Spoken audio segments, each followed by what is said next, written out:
अब अगर आप यहाँ पे देखोगे, आपके स्टार्टिंग में वही आपका रहा value of a and b before calling function, a is 10, b is equal to 20, addresses आपके प्रिंट हो गए। आफ्टर दैट आपका ये फन फंक्शन कॉल किया गया, value of a and b in the called function, पहले इसके एड्रेसेस, आफ्टर दैट ए और बी की वैल्यू, a is your 10, b is equal to your 20। After that आपका जो इंक्रीमेंट ऑपरेटर्स हैं वो परफॉर्म हुए, आपकी ए की वैल्यू को इंक्रीमेंट किया गया, बी की वैल्यू को इंक्रीमेंट किया गया। तो आफ्टर इंक्रीमेंटिंग आपकी ए और बी की वैल्यू, a is your 11, b is your 21।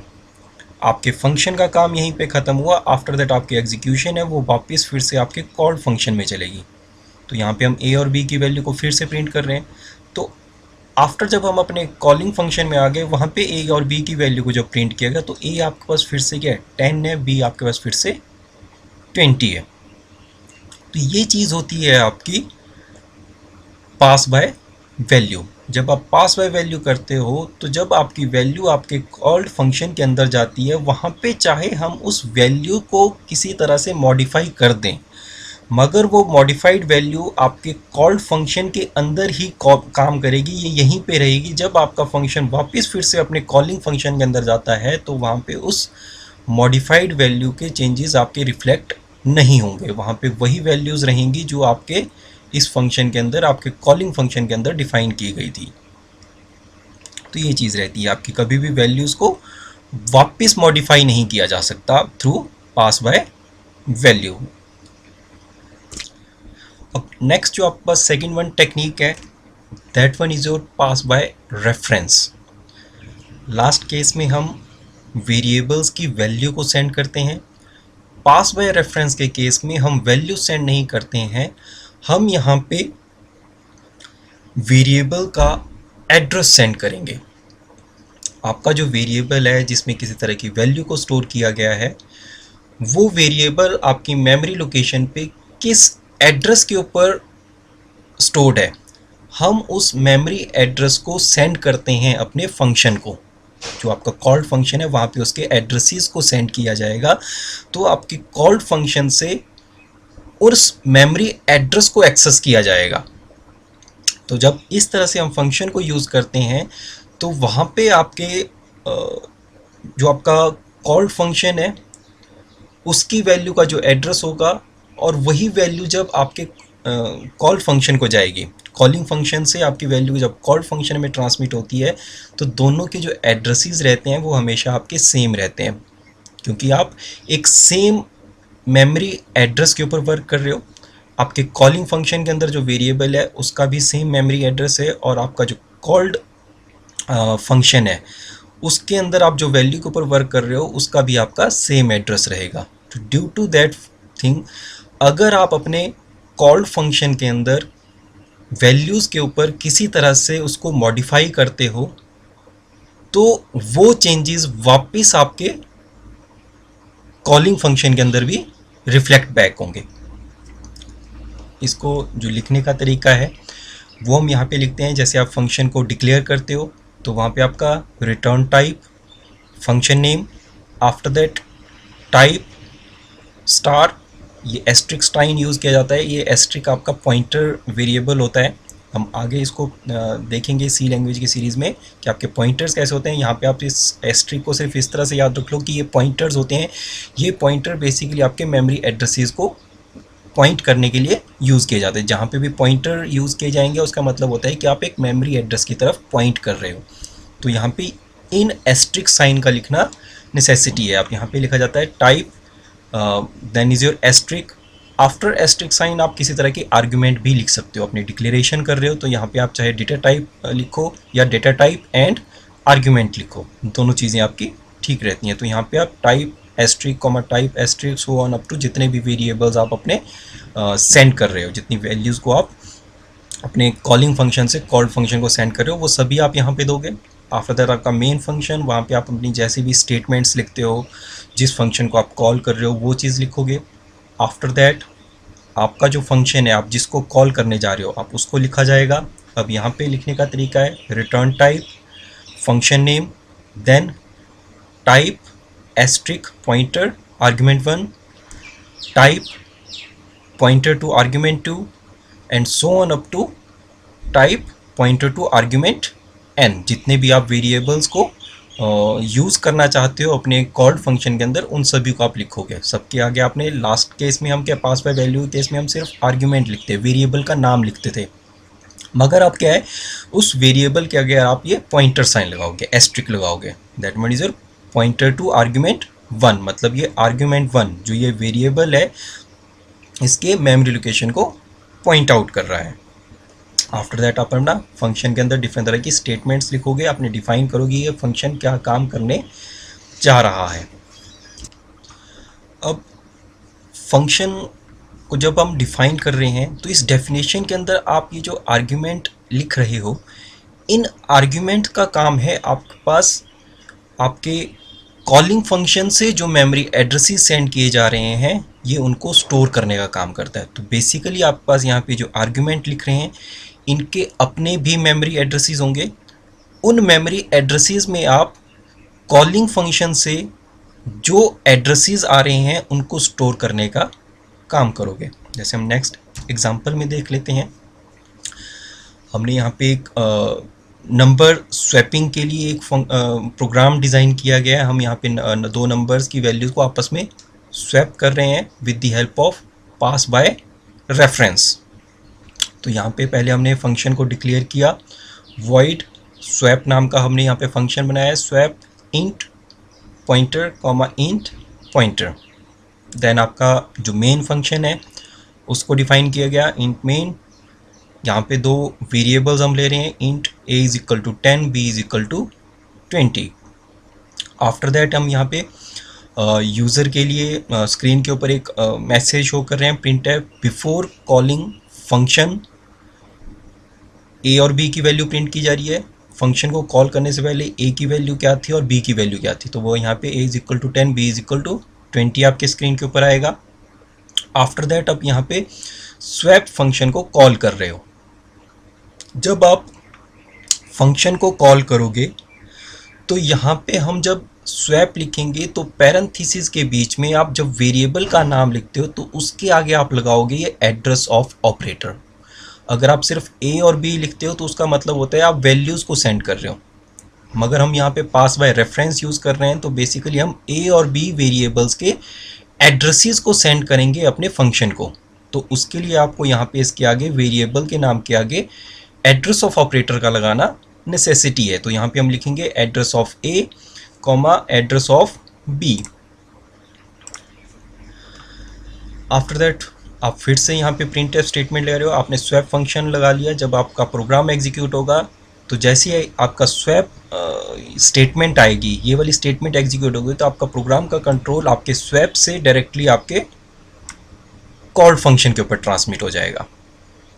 जैसे ही आपका प्रोग्राम का एग्जीक्यूशन स्टार्ट हुआ, यहाँ पे आपने डिफाइन किया void swap int pointer to x comma int pointer to y। तो यहाँ पे हम x और y दो वेरिएबल्स ले रहे हैं।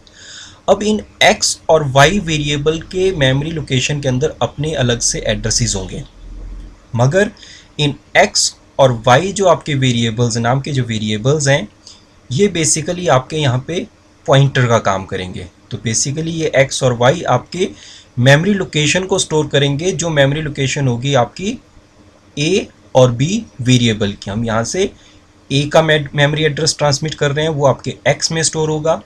दूसरा आपका b का मेमोरी एड्रेस ट्रांसमिट किया जा रहा है, वो आपका y पॉइंटर के अंदर स्टोर किया जाएगा। आफ्टर दैट आप यहाँ पे एक थर्ड वेरिएबल ले रहे हो, इंट z आपका एक वेरिएबल ले लिया। z के अंदर अब आप क्या है, z is equal to pointer to x। तो बेसिकली यहाँ पे हम जो x पॉइंटर है, इसके अंदर जो मेमोरी एड्रेस है, उसके अंदर जो वैल्यू स्टोर है, उसको हम यहाँ पे z के ऊपर ट्रांसमिट कर रहे हैं। After that pointer to x is equal to pointer to y।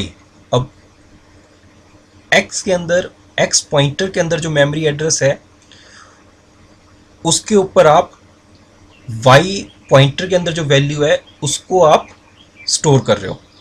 Basically यहाँ पे अब b की वैल्यू को a की वैल्यू के अंदर सेंड किया जा रहा है। After that pointer to y जो है वो आपके बी वेरिएबल के मेमोरी एड्रेस को रिप्रेजेंट करता है, तो बेसिकली बी वेरिएबल के अंदर अब आप z की वैल्यू स्टोर कर रहे हो.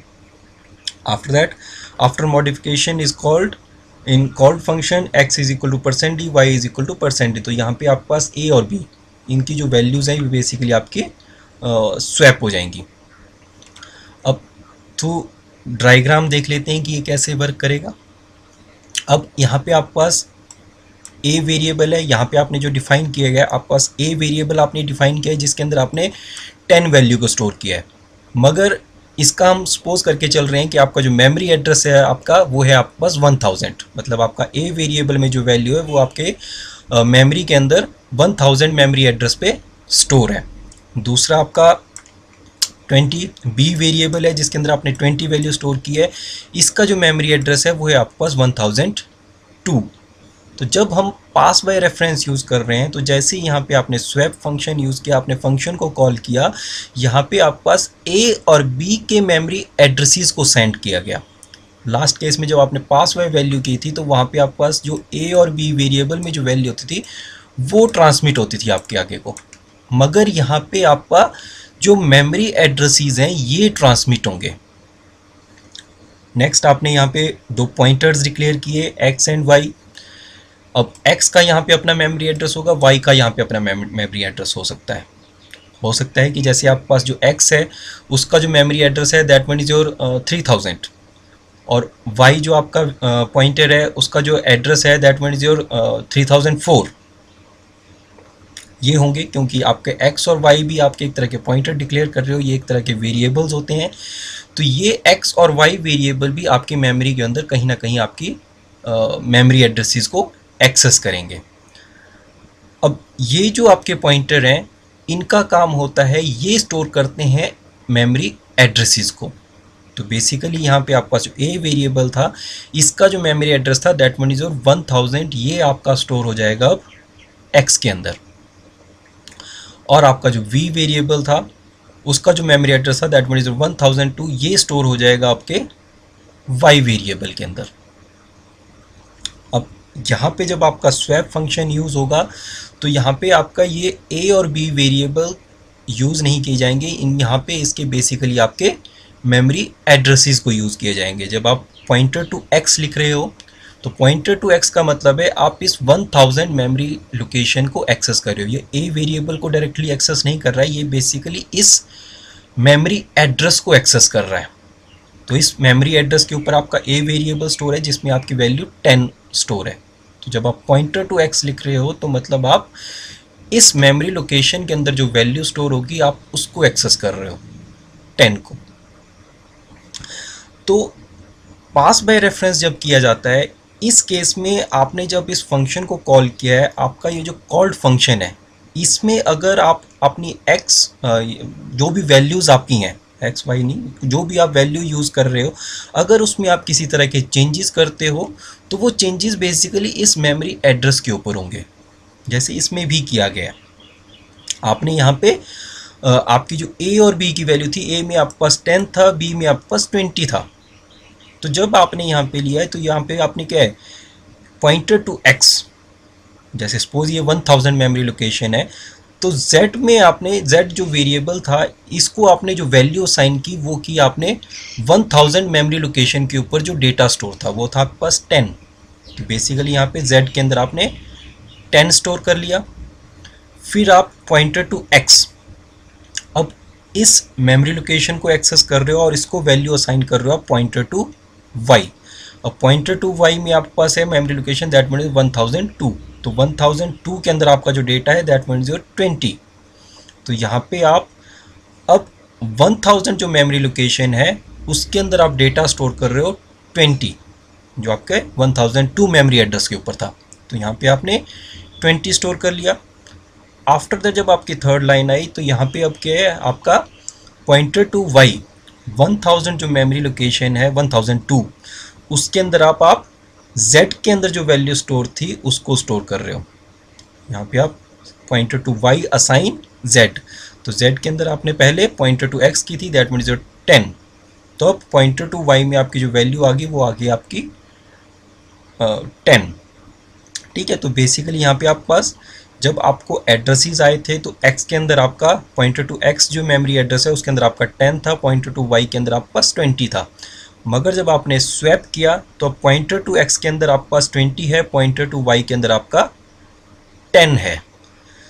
तो जब आपने यहाँ पे x और y मेमोरी एड्रेस के ऊपर चेंज किया, आपका फंक्शन ख़त्म हुआ। फंक्शन ख़त्म होने के बाद आपकी जो प्रोग्रामिंग थी, आपकी जो एग्जीक्यूशन थी, वो आपके पास फंक्शन से नेक्स्ट जो लाइन है उसके ऊपर ट्रांसमिट होगी।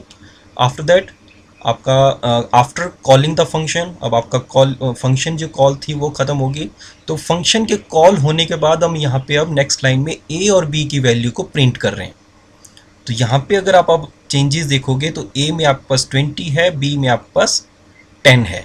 तो बेसिकली पास बाय रेफरेंस ने क्या किया, आपके जो a और b वेरिएबल थे उसके अंदर जो वैल्यूज़ थी उनको भी मॉडिफाई कर दिया। जबकि आपने लास्ट टाइम आपका पास बाय वैल्यू थी उसमें आपने देखा था कि अगर आप कॉल्ड फंक्शन के अंदर वैल्यूज़ में किसी तरह के चेंजेस कर दो, वो वापस आपके क्या है कॉलिंग फंक्शन के अंदर रिफ्लेक्ट बैक नहीं होते हैं। मगर पास बाय रेफरेंस में बेसिकली हम क्या है यहाँ पे एड्रेसेस को कॉल करते हैं। तो जब आपने इन एड्रेसेस के ऊपर किसी तरह की वैल्यूज़ को चेंज किए तो वो ऑटोमेटिकली क्या आपके आप a और b वेरिएबल में चेंजेस कर रहे हो, क्योंकि a वेरिएबल का मेमोरी एड्रेस भी सेम है, b वेरिएबल का मेमोरी एड्रेस भी वही है जो आप यहाँ पे x और y के लिए यूज़ कर रहे हो। तो x में जब मॉडिफिकेशन हुई तो बेसिकली वो इस मेमोरी एड्रेस के ऊपर हुई। तो इस मेमोरी एड्रेस पे पहले आपके पास यहाँ पे 10 था, आपने यहाँ पे अब 20 कर दिया, तो वही अब आपका रिफ्लेक्ट बैक होगा आपके a और b वेरिएबल में। तो ये होते हैं आपके पास pass by value and pass by reference.